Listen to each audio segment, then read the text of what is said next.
Kama yebazibwe. Praise God.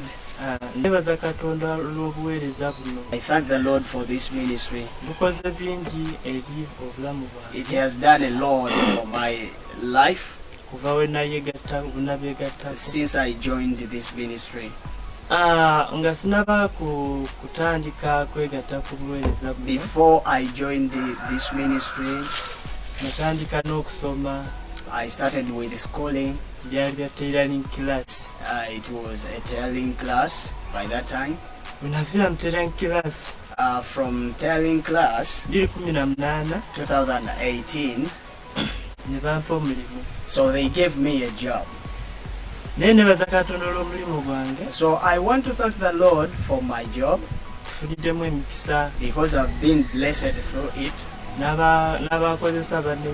And also those who are my boss, they love me so much. Also, again, I continue to thank the Lord for the ministry. It has been a good ministry.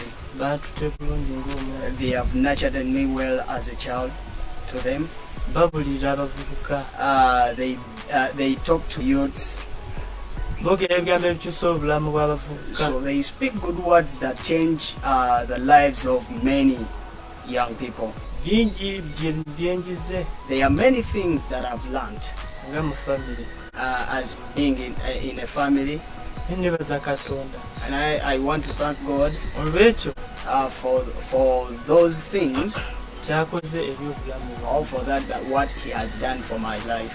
All the glory and praise goes back to the Lord. May the Lord God bless you so much. Amen. Amen.